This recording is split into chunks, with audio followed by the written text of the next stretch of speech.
All in Sports Network. We love sports.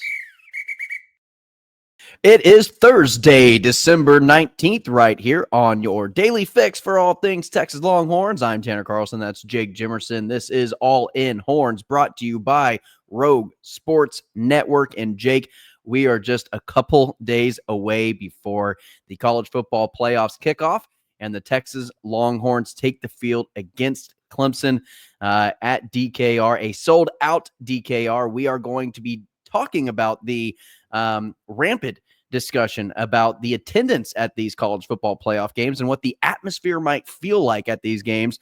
But we also do have a little bit of portal news, not a lot of portal news, but a little bit of portal news for you. And then today's episode, we will go down all the first round playoff games that are not Texas Clemson, and we will give our predictions and our feel on those games. And we'll get you out of here. So, Jake, how you feeling a couple days before the big weekend? Still just excited. I have some nerves of just more knowing. Excited than nerves, or what? What's I'm more excited than nerves, which surprises me. I'm still feeling fairly confident. There is a little bit more nerves than when we did our initial breakdown, just because it's moving away from the game on paper into knowing, that Clemson's a capable team. Texas has shown they're very capable of beating themselves. So there's little nerves if Texas plays one terrible football game this season that's been, I think we would both agree, a success at the end of the day. Could end up feeling like a little bit of a shallow failure if it lost in the first round. And so that's really the number one thing that has brought on some nerves, but I'd still say I'm feeling pretty confident heading into Saturday.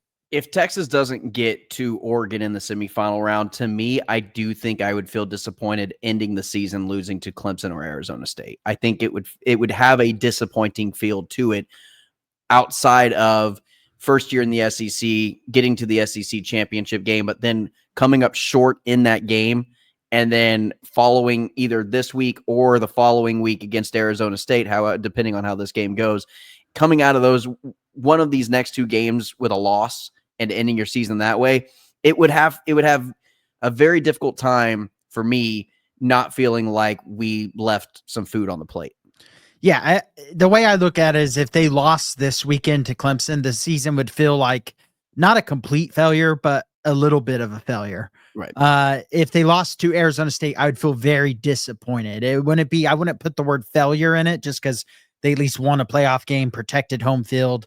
But if your season ends in DKR in a playoff game at home against a team you should absolutely beat, it would feel like maybe not a total failure because you still made the playoffs. You went to an SEC title game, but I think Sarkisian would consider it a failure. I'll put it that way. I think the players would, Jake. I think the players hold themselves to a higher standard. Most of the fan base would too. Yeah, yeah. And I think that would be fair. Would it not be? Yeah. I wouldn't argue back on that. I hesitate on calling it a total failure because to a lot of fans, calling it total failure means you need to make changes with coaching staff and things along those lines. And regardless, they could lose to Clemson by 40, and I'm not going to say Sarkisian should be fired. I'll just tell you that now. Or really any of the coordinators or position guys, in my opinion. No, if anything, I hope this coaching staff is able to stay together. I doubt that's going to happen. Someone's going to get poached. But Sarkisian's shown at this point he knows how to hire, and that's an important part of building a program. That's what Nick Saban did so well. Yeah, and it's not something that you and I have talked about really, and this can be after playoffs, obviously. But Belichick, from what I can tell, a couple of transfers to North Carolina, but no real big coaching changes in terms of to his staff that I know of or have heard of. I'm curious if he's waiting for this playoff round to come to a close, and then you'll start seeing him implement some of his coaching staff from these teams that have made playoffs. Yeah, especially since North Carolina is showing that they are very willing to spend a lot of money to get this football program going. And you're starting to see it in the portal right now with like a Texas Tech putting together one of the best portal classes in the country. And it's because at Texas Tech, their roster right now in NIL dollars would be way less than most other teams. Well, now with this rev sharing come in, the schools now officially have their own money to burn on sports. And I think the alleged number is that Tech is going to be putting about 15 of that 20 million all into football. all into the roster of football. So you're going to see a lot of schools use this rev sharing as a way to be aggressive after building their rosters, and it might level out the playing field a lot more, even more than I think it has already to this point in the NIL era. There's no reason for a team like Tech, Baylor, TCU, with the Big 12 being as wide open as it is, why not? It feels like the Big 12 of any conference, you can make a college football playoff appearance in a couple of years if you spend the right amount of money on the right amount of players. In a year. Right. Arizona State just went from one of the worst teams in the country to 10-2 in the playoffs, and a good team, like an objectively good football team, just by making the right moves. And so, yeah, if you're in the Big 12, if you're in the ACC, even hell, if you're in the Big 10 to a point, I mean, you got to get past those top dogs, that stuff, but you can get up there if you have a schedule that lines up the way Indiana's does. Right. Why not go all in? Yep. All right, Jake, a little bit of portal news and a little bit of a conversation regarding the college football playoffs before we get into our predictions for this weekend for the first round games. Texas punter Ian Ratliff has entered the portal, and I don't think that is a surprise to anybody following the Utah commit into the portal for Texas. Obviously, Kern, we believe, is going to stay there. Probably either compete with the new guy or just sit behind him, learn for a year, develop. And I don't think Kern was really supposed to be thrust into the spotlight this year anyway. To be completely frank with you, I think Ratliff kind of let the ball slip with his performance in spring camp. And so I'll be curious. We'll keep an eye on the punting situation, special team situation, obviously, as the season approaches next year. But that's kind of how I determine it. But this move, not a surprise to anybody, I don't think. No, not a surprise. You knew one of them was going to leave, and you knew it was going to be Kern, just considering he's a freshman. You have time to develop him. I imagine he'll be staying at Texas. I haven't seen anything that would suggest the contrary. But yeah, I mean, if anything, I'm sure the Texas coaching staff has been kicking themselves a little bit, pun intended, for not getting a punter out of the portal last year. Because it's been a major issue this year, and it's definitely been a major issue in both of their 2 losses. Jake, something you and I have not talked about is the Heisman winner, Travis Hunter, for Colorado. Colorado had, I don't know how serious Shedeur Sanders' run to the Heisman was. I mean, there were some moments where you maybe could have made a case, but this was a 2-man race at the end of the day. It became Ashton Jeanty versus Travis Hunter. A lot of discourse and a lot of, just arguing and bickering online.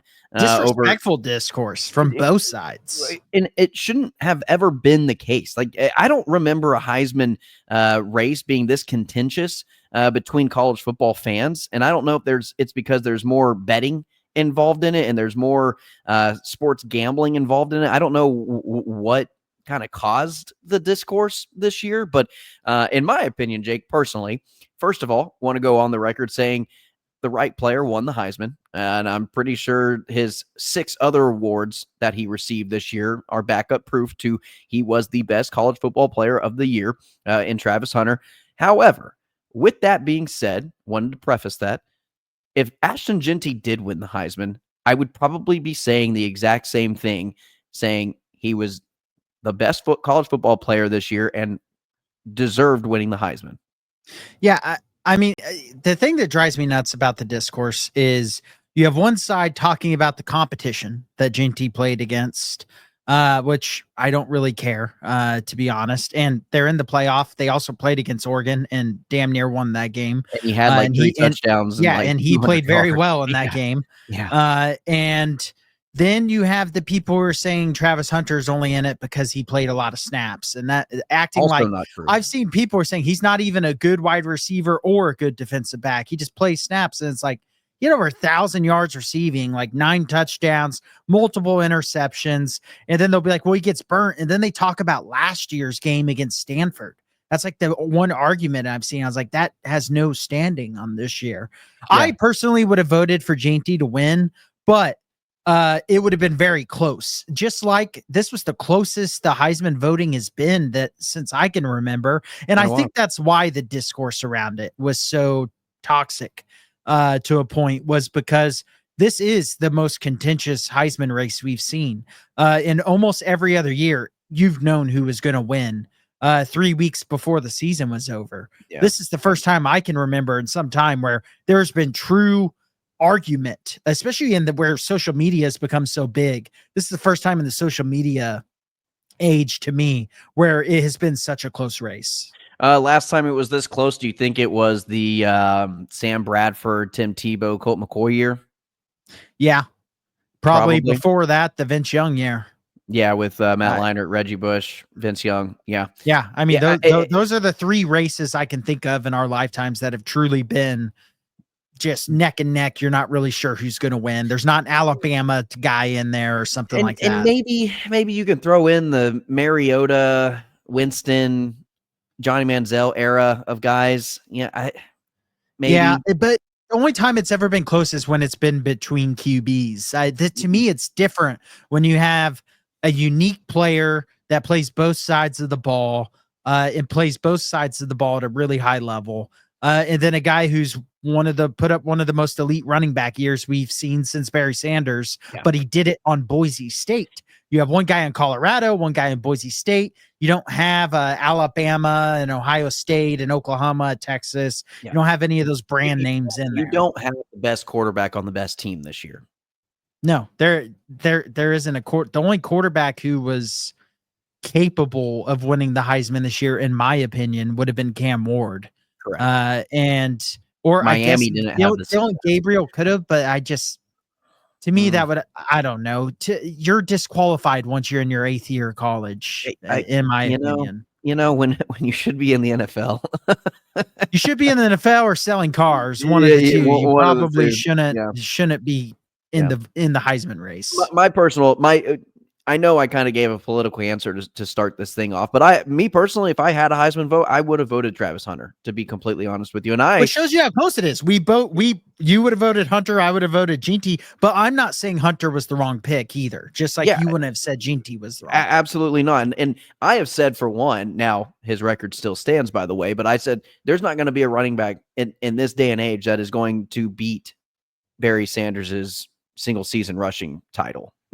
Now, obviously, Ricky has the career rushing title, but Barry Sanders' that one season was incredible, and we've never seen anything like it. And I don't think I've gone on record saying I don't think we ever will. We got very close this year to seeing something like that, and I think if Ginty would have beaten those records or tied them or whatever, I probably would have voted for him. And I'm not saying that's what it takes. I'm not saying that's what it takes for a running back to win Heisman. We've obviously had Heisman running backs, that have not done that. But it just depends on what the year is. I think if Ginty was in last year's class with Jaden Daniels, I think Ashton Ginty wins the Heisman last year. Yeah, it would have been close again because Jaden Daniels had unreal numbers, but with them being in the playoffs, LSU, maybe it would have been, but regardless, it just depends the year. This is an extraordinary year where you have a guy playing both sides of the ball at a very high level. Let's be real. Vince Young would have won the Heisman this year had he been in this class, or Colt McCoy would have won the Heisman this year had he been in this class. I'm convinced they were never going to give Vince Young the Heisman. So yeah, that was a Hollywood deal that was already set in stone before the season had started. But anyway, that's kind of our talk on it. Jake, just real quickly, this can be a very quick conversation. Netflix SEC football docu-series is coming out, but the SEC series is not going to include SEC teams Alabama, Georgia, Texas, and Ole Miss. And Missouri came out after. It came out just a little bit ago after the initial one you saw. Are you interested in watching this still with half the SEC not being represented in the SEC docu-series? I'm a football fan, so yes.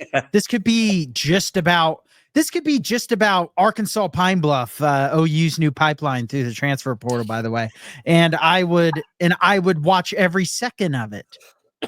I watched Last Chance U. If it is football and it's on, and also it's from the same directors of Drive to Survive, and those other Netflix sports docuseries that I have watched all of them, and I love all of them. We talked earlier in the year about how Drive to Survive got me into F1. So hell yeah, I'm gonna watch it. It could be about the Mountain West. It could be about NAIA. I'm going to watch it. Yeah, Jake, I watch, between Last Chance U and even the golf documentary with the PGA and stuff. If it's a sports documentary, you can almost guarantee that I'm in there.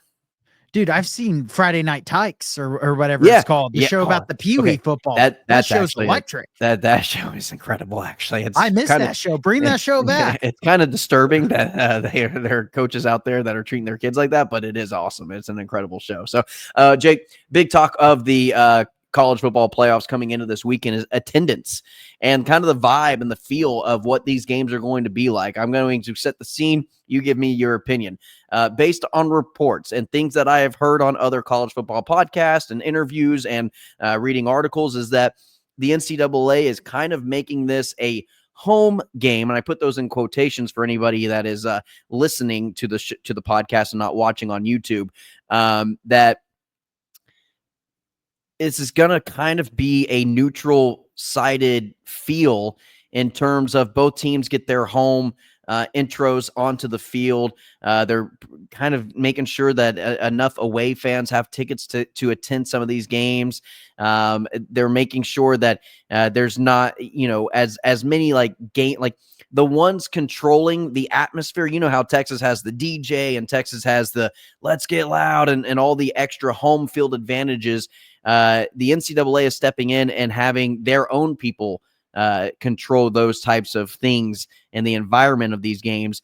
I'm curious if A, it's actually going to be that way, B, how much of an impact it's going to play, and C, if this is going to affect the broadcast experience for a fan watching the college football playoffs, thinking that their team has a home field advantage. I think it's going to be weirder for the people in the stadiums. I don't think it's going to do much to the broadcast because at the end of the day, it's going to be far more home fans than away fans for all the games.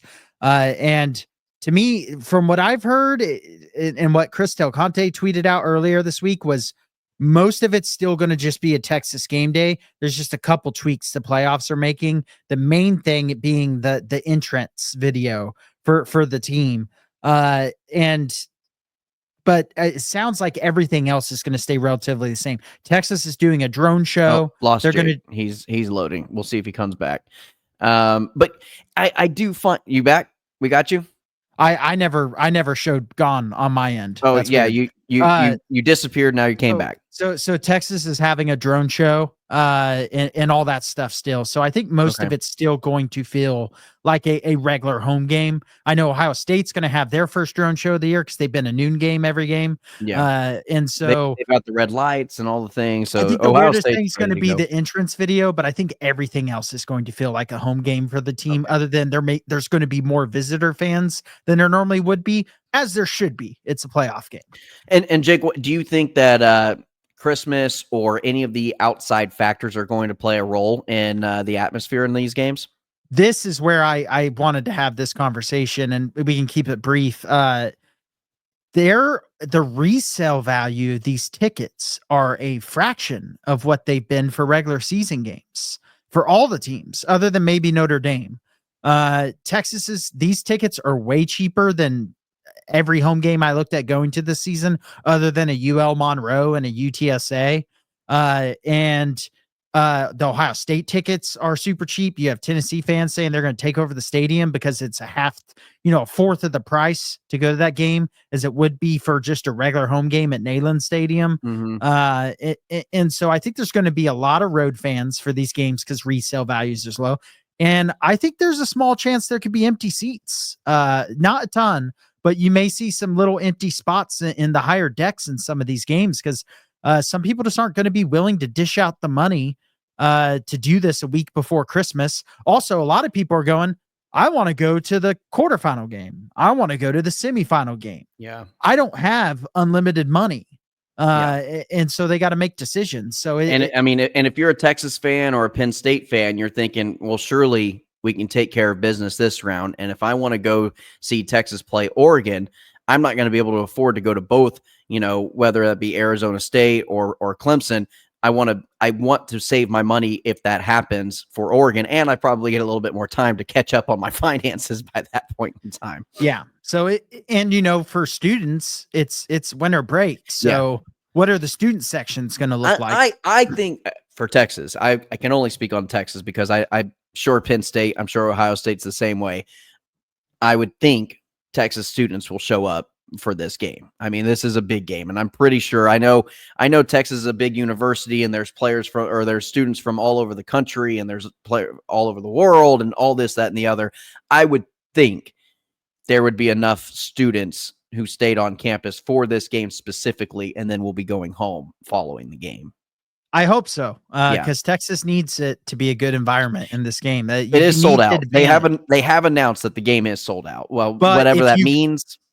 If you go to SeatGeek right now, or you go to Game Time, or you go to, none of them are sponsoring us. We'll happily take one as a sponsor. But if you go to any of those, there are just way more tickets for sale than there would be for a regular game for all the teams. It's just very odd. It's crazy. It's pretty crazy. Yeah. And there's a lot of outside factors. Like you said, it's, the weekend of Christmas.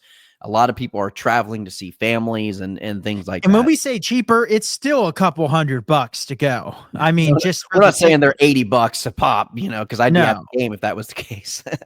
But exactly. But yeah. So anyway, all right, Jake, let's go ahead and get into our predictions, man. Friday night's game. We have a Friday night game. It'll be number 7 Indiana taking on the 10 seed Indiana. Notre Dame is a touchdown favorite over Indiana. The over-under set at 51.5. Jake, your feelings on this game? Yeah, this is one of the games for me that's pretty interesting. Just because I thought Notre Dame was fraudulent for a lot of the season, but they beat everyone on their schedule after the slow start pretty handedly. The way they were supposed to beat those teams. Yeah, the USC game, they had some struggles, but they found a way to win a game like they wouldn't normally win a game by winning in a shootout. Yeah, USC also gave them that game with like 2 pick sixes in the fourth quarter, but still, they still had to make those plays. Notre Dame still had to win those games. Yeah, so. And for Indiana, I don't know what they are. They played one good team all year, and they looked pitiful outside of their opening drive in that game. I don't think Notre Dame's as good as Ohio State. I also think Notre Dame against Ohio State would be a much closer game than Indiana put up. So I think Notre Dame is going to dominate the line of scrimmage in this game. And I have a hard time seeing Indiana be able to win the battle in the trenches. And to me, when you get into playoff football, that's where it comes down to. And so I think Notre Dame probably ends up winning this game pretty handedly. I have a score 30-17 for Notre Dame. Jake, I have changed my tune on this game a little bit after I've done a little bit more extensive research. I initially, earlier in this week, or even I think last week when we did our entire playoff predictions, I had Indiana winning this game just because I do feel like there's going to be some sort of upset in the first round. One of the away teams will win one of these playoff games. I don't know who. I thought it was going to be Indiana. Upon further review, I think I'm going to switch back on that. I think I'm going to go Notre Dame on this one on my official prediction. I did a little bit of extended research based on, and Jake, I think it was because of what you said earlier. I don't know if it was last week or earlier this week about talking about the statistics about your quality of opponent can affect the stats of what your team looks like throughout the season. Indiana has the number 1 rush defense in the country. And so looking at this, Jake, let's go ahead and look at their opponent. FIU ranked 102 in rush offense. Western Illinois, they're an FCS team. They don't qualify for the rankings. UCLA, 130th in rushing offense. Charlotte, 94th in rushing offense. Maryland, 107th in rushing offense. Northwestern, 128. Nebraska, 92. Washington, 96. Michigan State, 114. Michigan, who that was a close game against Indiana, 66 with 69 rushing yards in that game.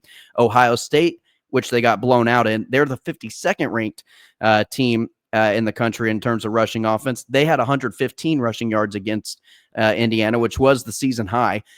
Purdue, 119. And then Notre Dame, they're ranked number 11 in rushing offense. So this will be a huge step up in terms of quality opponent in the best part of Indiana's team, which is that rushing defense, which is ranked number 1 in the country. Upon further review, I think Notre Dame's going to win this game. I do think the weather's going to play a factor. I do think that it's going to be a game in which Notre Dame's going to dominate, but I don't know if it's going to be high scoring. I'm going to say Notre Dame 22, Indiana 13. Yeah, that's kind of where I ended up falling when I look at this game. Is just I don't see Indiana being able to match up with them personnel wise or in the trenches. And if you're not going to be able to do that in a playoff game, you're just not going to win it. Go ahead and take over the next game we've got on the list. Okay. I imagine Tanner's having a child emergency. I'm sure you could hear the child in the background. So next game, we got Penn State, 8.5-point favorites against number 11 SMU. That line has moved quite a bit. I think it opened up around 6.5 points. It's up to 8.5 now, over under at 53.5. This is an interesting game with Penn State missing their backup quarterback, something we've talked about earlier. So if you lose a quarterback, you're down to your third stringer. And interesting enough, quarterback's probably the one position where SMU probably has a little bit of an advantage. The problem is when you look everywhere else on the field, and kind of similar to that Notre Dame and Indiana game, I have a hard time seeing SMU being able to match up in the trenches with Penn State. Penn State is going to be the more physical team in this game, but at the same time, the more I've looked at this, SMU, I think, is a little bit better of a team than Indiana. I would favor SMU against Indiana. I know that doesn't have much saying on how this game will go, but just when I compare the two teams, I think Penn State, Notre Dame would be somewhat similar. So to me, it's how much better is SMU than in Indiana, just when I look at it from an upset probability standpoint of, do I think this is the game where an upset can happen? Because like Tanner mentioned, I think an upset's going to happen at some point in these playoffs. And so can SMU be the one to pull it off?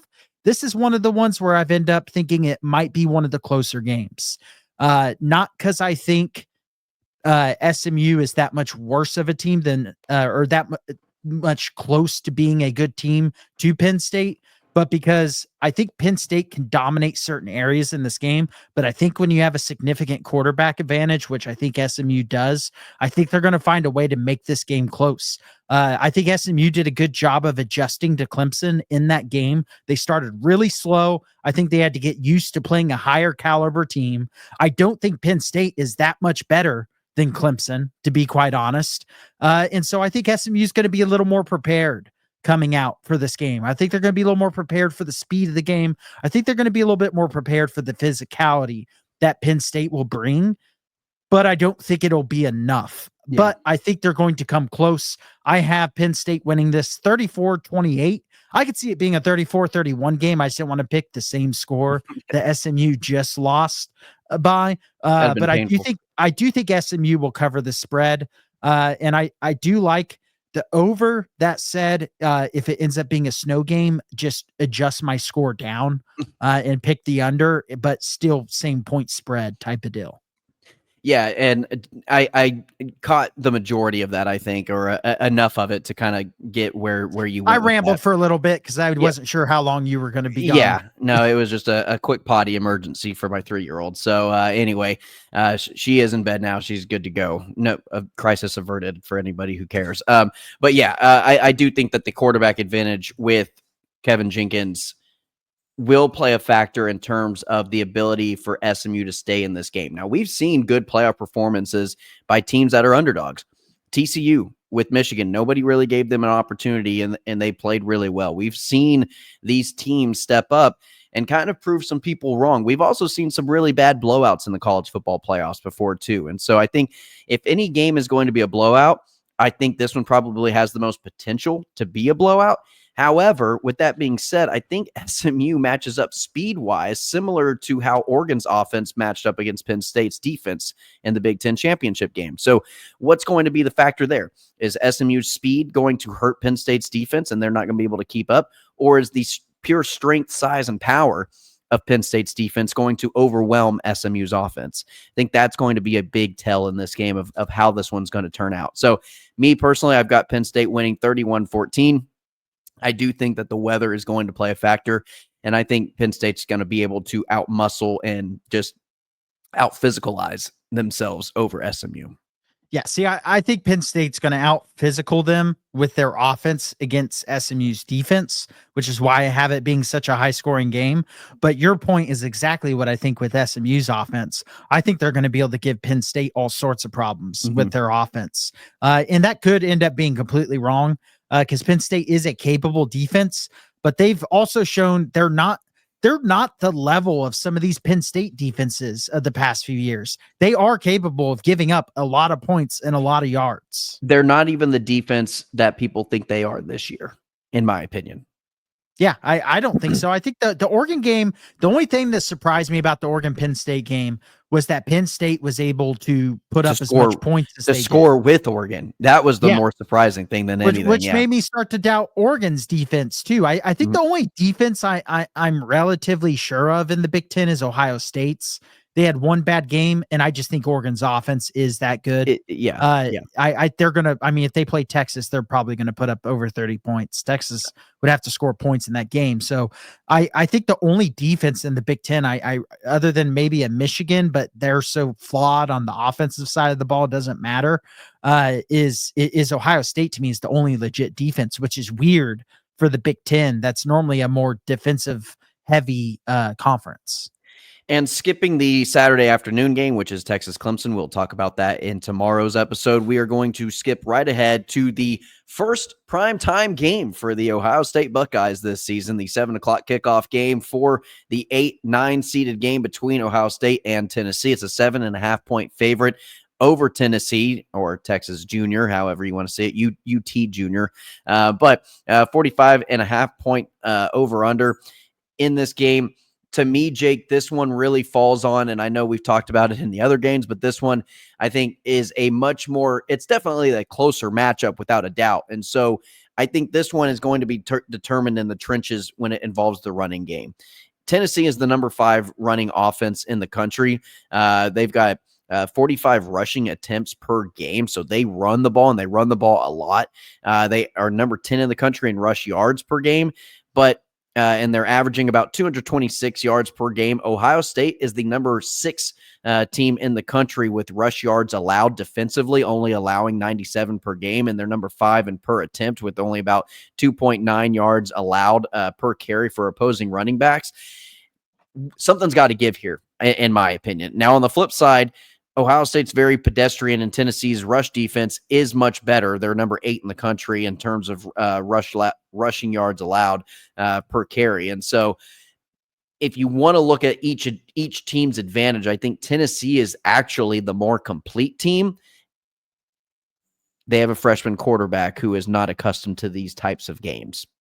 Will Nico step up and play and make the plays? I don't think he has to be dependent upon for Tennessee to win this game. I think he just needs to play well enough, and they can rely on Sampson to do the majority of the damage in the backfield in the run game. If they're able and capable of getting anything against this Ohio State run defense. Yeah, for me, this is just a great matchup for Tennessee. Yeah. And as long as Nico doesn't just hurt them at the end of the day, I have a hard time not seeing them winning this game, because I think Ohio State's offense has shown that they struggle against really good defenses. Tennessee's probably the best defense they'll have gone against this year. I think it's safe to say. Talent-wise, Michigan, in terms of on-field production and how did Michigan turn out? I mean, right? No, I think this only verifies your point. Yeah, but yeah, I would say maybe Michigan talent on the field wise, but I also think Tennessee, in terms of how they've actually played defense as a unit this year, has probably been better than Michigan. So that kind of goes to your point. Yeah, and Tennessee has just been, their offense it's been so hit and miss. I mean, they've been shut out in the first half multiple times this season. I don't think that is a hidden fact to anyone. They did get rolling a little bit towards the end. They started out really good against Georgia, and then Georgia completely shut them down. They only ended up scoring 17 against Georgia, which is right around where Texas has scored against Georgia. They scored 56 against UTEP. That doesn't mean anything. And they scored 36 against Vanderbilt, which also doesn't really mean that much because Vanderbilt is not very good on the defensive side of the ball. And so I think this is going to be a low scoring game. I've talked myself into a lower score than I have written down as I've talked about this. I think this is going to be a game where Tennessee dominates the game, but they end up winning. I'm going to go some random ugly score. There's going to be a safety in this game. And it's going to be 19-14 Tennessee is my prediction. I see this being a really ugly, physical, and ugly doesn't mean bad. It just means both the defenses are really good and both the offenses have shown a lot of struggle this year. This is a pretty low over under too at 45.5. I'm going to ride the under in this game. I think I have a hard time envisioning this game being high scoring. But Jake, I do have UT Junior winning. Yeah, I've got I've got UT Junior also winning. Little sister to the University of Texas, 27-24, and they advanced to play Oregon in the second round.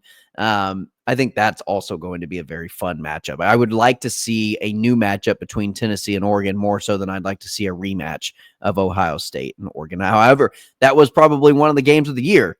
Ohio State, Oregon was a great game. Don't get me wrong. I will watch that game again. However, I'd like to see something new. I think where Ohio State is, and I know fans don't determine how a team plays, but man, there's a lot of bad juju in that building right now. There's a lot of, pessimism. And with Tennessee kind of talking the crap that they've talked about, yeah, we're going to have at least 30-40% capacity of that stadium come Saturday. I'll be interested to see how the home crowd responds to their team.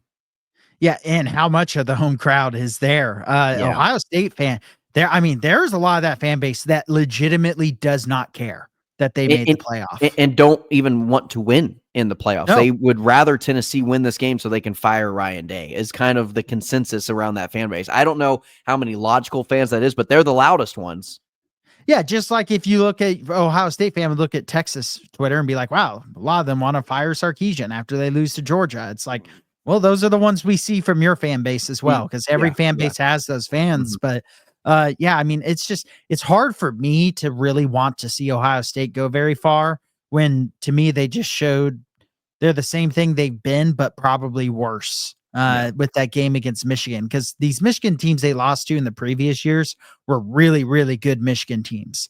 They lost to a bad or at least mediocre Michigan team this year at home that has quite literally no offense. And they couldn't even find a way to win that game, even if it was close, as 20.5-point favorites. So I want Ohio State out of this thing as quick as possible. So Jake and I have the same winners and losers throughout the first round of the playoff, I believe. And so Notre Dame, Penn State, and Tennessee, those were not our original predictions. Our idea and our brains have changed since we did our prediction a week ago.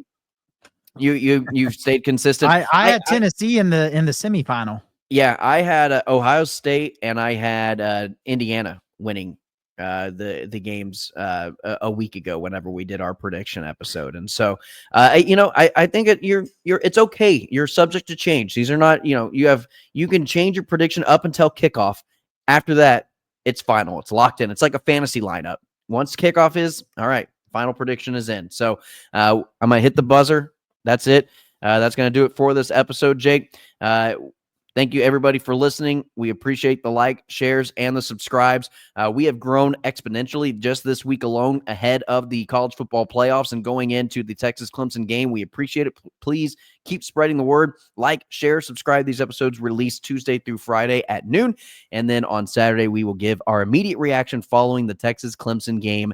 And so be right here, tuned in on All in Horns, your daily fix for all things Texas Longhorns. I'm Tanner Carlson. That's Jake Jimerson. And as always, welcome.